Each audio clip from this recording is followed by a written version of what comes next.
morning, good afternoon, or good evening, our dear teachers, and welcome to our last podcast of this year. My name is Catherine Osoy, and I'm going to host our meeting.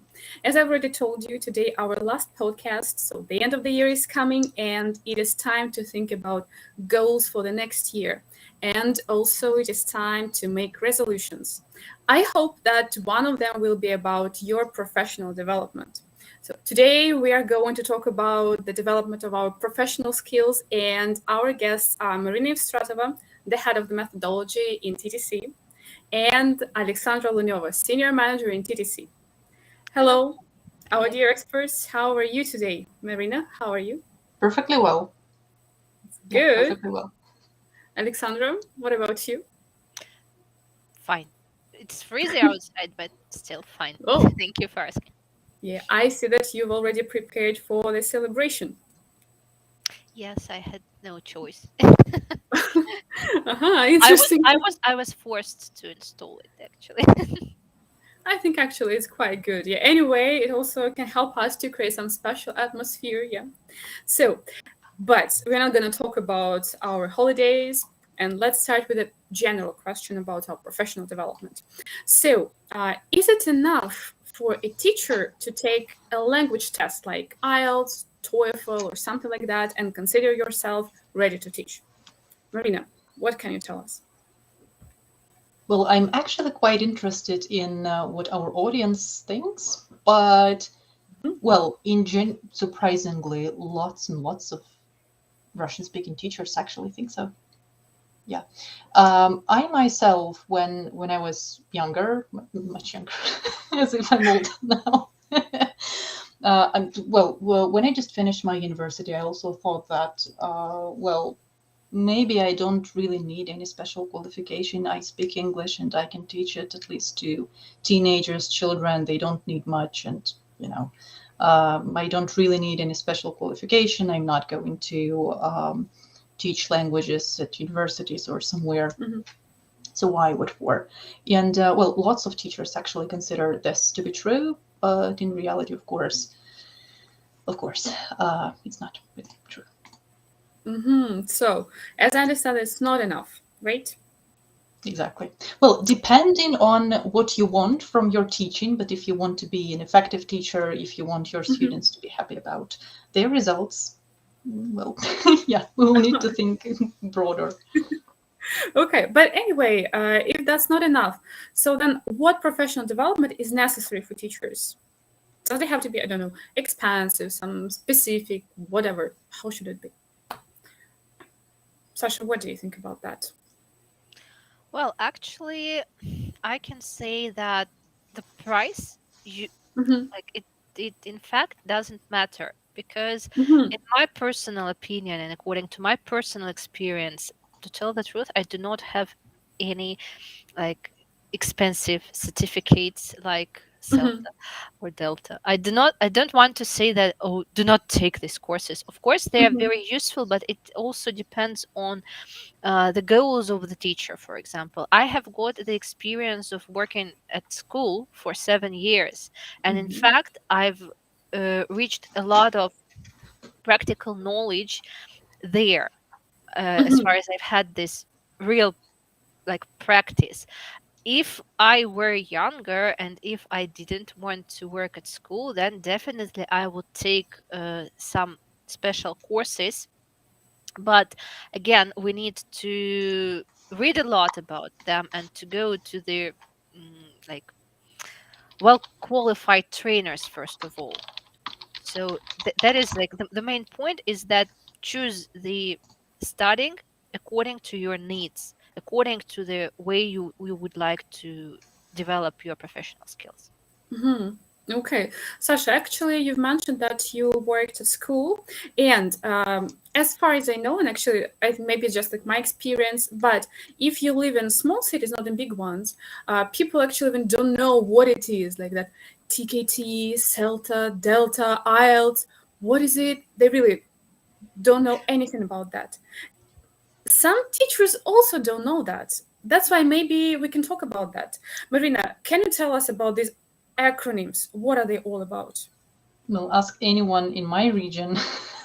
You will not find at least one Oh, person who would know yeah. actually what that is. Well, if we're talking about some courses that that are widely known and well, we can say popular among teachers, they would be, of course, TKT, CELTA, and Delta. They are Cambridge courses, and they are considered like a path for. They are considered to be a path for a teacher to take, Mhm. beginning with TKT, then CELTA, and then 3 modules of Delta. TKT is an exam that you take. Well, practically it's a multiple choice test, but just in the format of an exam, and it's all about methodology, the basics of methodology. CELTA, I would say, well, from my personal experience, it's also about the basics of methodology, but then with practice. And Mhm. Delta is about some deep, narrow stuff related to methodology and linguistics. But there is also a chance to go broader a little bit in the context of Module 3 and study something that is related to English language teaching management. Well, basically, all that is considered to be the standard path for a teacher to take if you want, for example, to develop your skills. But again, it's not really a guarantee that you're going to be a good teacher. I Mhm. personally know several people who have Delta and Delta, and well, basically, they say that, for example, they didn't get anything from their studies, and I myself, having taken Celta and Delta, can say that, well, I didn't actually get what I wanted from that. Mhm. Um, and it solely depends on whether you are fully prepared for the program, whether you take it in time where you need it and where you want it, and depends on what you want from it, first of all. Mhm. Actually, yeah, about the teachers and what they want from these exams, from these courses. How to choose a course for yourself, like to be for it to be as effective and useful as possible.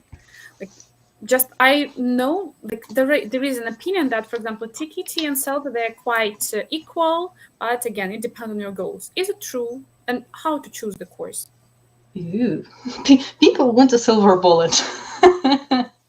But then it's I mean it's impossible to say without knowing um the request of a person. Again, it's the Hmm. same as with our students. They come to us and it's impossible which course they would need to take and how exactly we would need to teach them if we don't ask them why exactly do you learn English or in which specific situations you're going to use it. The same principle would work here. First, we would need to identify what exactly we want to get from our teaching. I want to be an effective teacher is not the request that we would need to formulate. We would need to narrow everything down. I don't know. If you want to know everything that you would need in teaching related to linguistics, how to talk about some terms, how to talk about the language, how to use correct words, for instance, in your instructions, okay, take TKT, and well, basically Hmm. that would be enough for that. If you want to get someone to help you reflect on your teaching, CELTA is a good way to do that. And again, you would have a chance to gain some practice in different contexts. For example, if not from my CELTA course, I would have never had any experience teaching groups of German speakers. Well, that's quite a unique experience for me, and well, Yeah. I'm happy that I had it. But again, now I think that I will never have any chance to apply the same skills that I learned there. So basically, I don't know. To me, at some point, that was useless. So first, you would need to identify what you want, and maybe you won't even need any CELTA or Delta, and I don't know, a consultation with a methodologist or anyone else would help you with your request much better than the course itself. Hmm. Okay, then. So, and if we talk not about courses, if we talk about TTC, because there are so many courses and workshops that you offer, yeah. And can you tell us how they're developed? Can they be compared to all those big courses like CELTA or Delta, etc.? Well, we like to think so. Yeah, we hope so. We hope so. We hope. I mean, of course, we're not marketed in the same way as Celta and Delta, but um, I mean, yeah. Um, in a couple of words, how we develop all that. We analyze the needs of the company. We analyze the needs of our students, and then the needs of our teachers. We do some research, and only then we start creating the course. Mhm. Where again, it could be a course, it could be a webinar, it could be a workshop, depending on the format that we choose. We develop the materials, then we create the materials, we basically teach our teachers, and then we measure how effectively our teaching was comparing to the results that our teacher had before. So it's not teaching for the sake of teaching. It's well, it's basically teaching for the sake of improving the business processes at school. And this is why TTC exists, actually. Mhm. Okay. Sasha, you're an expert in TTC. What can you tell us about workshops and like, did you take part in creating them, something like that? Can you tell us why they can be useful for teachers, especially for beginners in teaching, I mean? Well, I'd like to tell a short story about myself. I mean, Mm. I came, as I mentioned, I've come to school after this 7 years of experience in an offline school, and then there was no TTC. It was just the beginning of it, and Mhm. as an introductory um, like studying, I've watched some webinars with such experts as Olga Magdic Ernst. So, and it was so useful for me. I remember Mhm. that I was walking with my son outside and I was listening to these webinars, and I've answered myself to all these questions that were asked during this webinar. And I've had this idea that, my God, I've learned more. Now I have this like theoretical basis for the things that I do, and I've corrected the way I was teaching at that moment. And then when the TTC had been started, like when it was the very beginning, they were looking for the expert for different topics. So I've decided to try my skills, and I was approved there. So yeah, I've taken part in making workshops as they Mhm. were in the very beginning. Now I am an expert.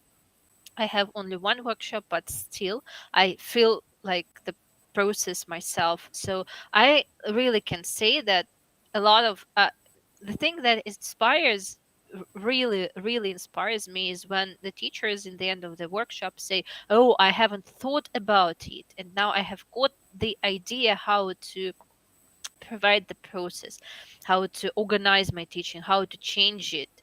And some things are obvious for us as far as we've had this experience, and I have visited quite a lot of workshops in TTC. So but for teachers there are a lot of like insights there, and I can say that yeah, some obvious things are not that obvious, and probably it's better at least to start with our workshops, with our courses. And then if you feel that you lack something, like base, for example, you can move further for other more expensive courses and more Mhm. like time consuming courses.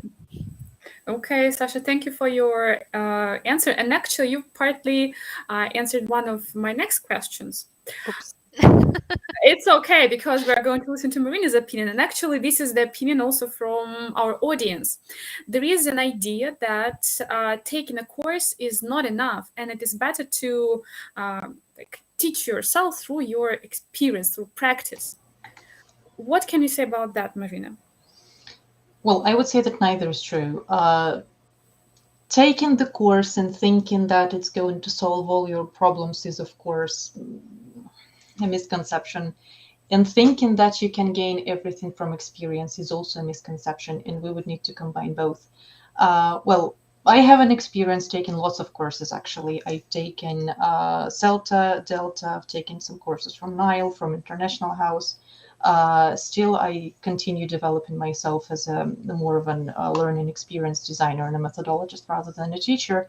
And well, I can say that if you don't reflect on what you do, if you don't do this painful, well, deeply painful reflections on the effectiveness in what you do. And if you don't realize that all your methods that you were using before were just useless at some point, if you don't accept these thoughts, then it will be impossible to change something that you really need to change to be more effective. Um, I mean, just this morning I had a conversation with one of my methodologists who is doing desk lessons as part of our of one of our courses, and well, what happened basically? My methodologist and a teacher did a test lesson where the teacher had to be the teacher actually, and my methodologist was playing the student. And after this lesson, the methodologist was supposed to give some feedback about how the teacher was doing. And she told me that the first question and the first thing that she did was asking, "Did you like the lesson?" She was asking the teacher who was testing her skills, and the teacher was so shocked, and she didn't actually know what to say, and she was not prepared to this situation when someone would ask like your reflections. I mean, and I realized that not all teachers actually do understand that self-reflection is a must. During our workshops, during our courses, during our consultations, and all that, all other educational events that we prepare and that we provide for teachers, it would all be useless, totally useless, if no self-reflection happens. And I guess that it would be the most difficult part of studying, because it's first not understandable where to start, and then it might be scary and painful, especially if you understand that you were doing something really wrong. Um, but again, if you succeed in that, if you succeed in realizing what you actually need to change, if you ask right people for help, and if you consult, I don't know, if you find those solutions that you were looking for, then everything would be fine. But again, taking the course is not a guarantee. And just reflecting on yourself without any theoretical basis is also not a guarantee that you're going to get any success. Okay, so as I understand, you should take as many chances as possible to gain that experience, to gain that knowledge, right? Yeah. Mhm. Yep. And actually, Marin, as you've already told us, that it can be painful, yeah, and it can be really difficult to understand what to do, how to start. That's why some teachers sometimes need a role model. I think that you both are quite good example of this situation when teachers can achieve something. You've achieved a lot in this sphere. That's why maybe you can give us some recommendations what teachers should do to start to develop themselves, yeah, in this professional sphere. Some maybe pieces of advice, I don't know, some useful tips. So who would like to start? Marina, I see is thinking. Some I'm ideas in still your thinking. mind. Yeah, it's quite a difficult question, yeah, like because like again we should like provide with some examples, yeah, with some tips, like to make it useful. I guess Pasha, the do you main have it? point would Mhm. be to be ready to change. I mean, if we're talking about the most universal piece of advice, being ready to change is probably it, because again, depending on your specific issues, you would attend different workshops, you would take different courses.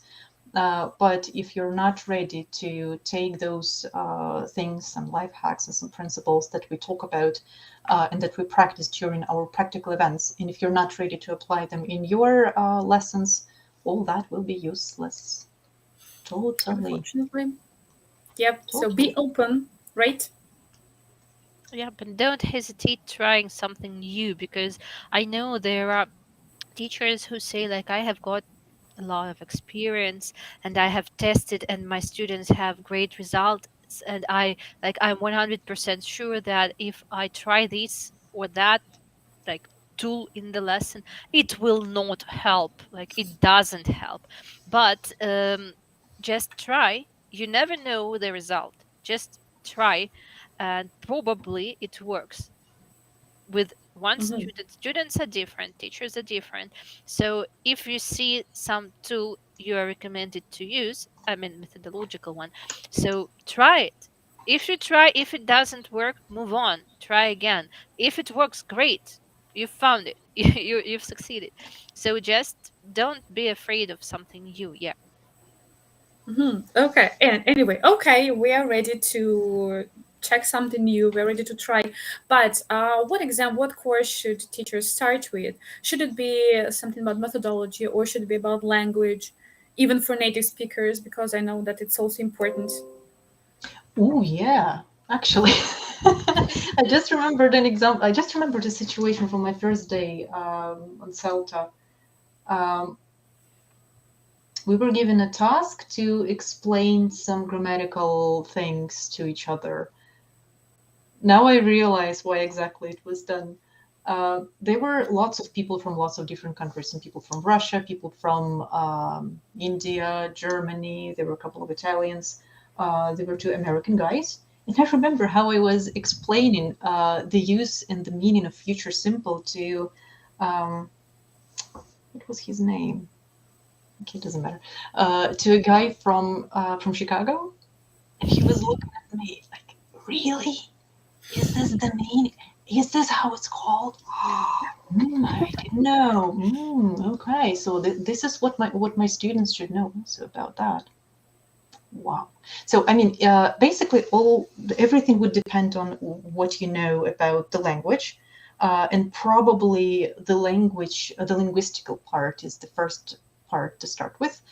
At first, we should study what we're going to teach, and then we should study how we're going to teach that. So first linguistics, and then pedagogy and andragogy if you're teaching adults specifically. Hmm. Okay, Sasha, what about your tips? What to start with? Do you have anything else to add? Marina has covered the point very well with a very good Mhm. example, because really, even like, I believe the very first thing is to realize that some things, as I've mentioned before, they are really natural for us.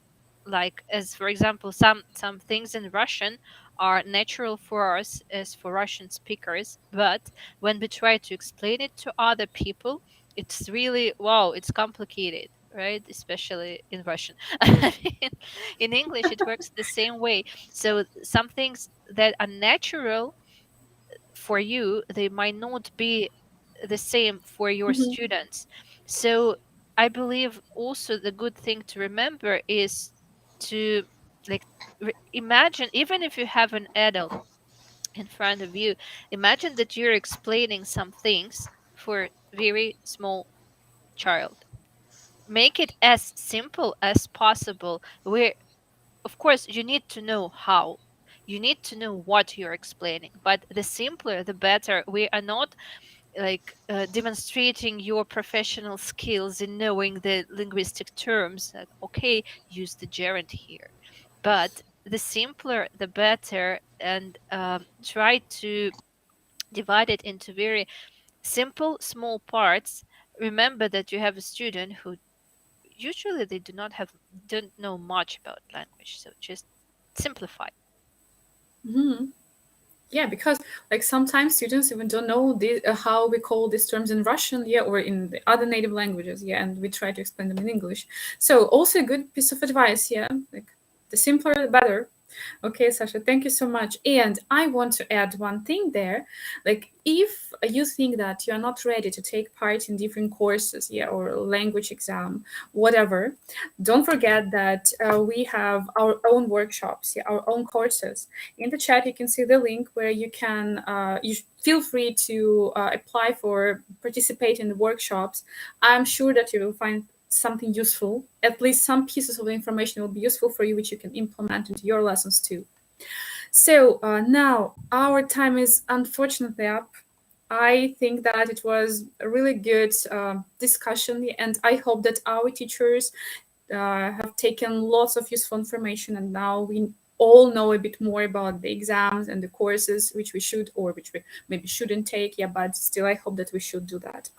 So we will be really glad if you fill out this feedback form, which you can see in the chat too, so, because your opinions are very important for us and it will help us to develop also our podcasts and make them better. So thank you for coming, everyone, our dear experts. Thank you so much for the information which you shared. So see you next time. By the way, it's going to be a new year. So have a nice day. Bye bye. Bye bye.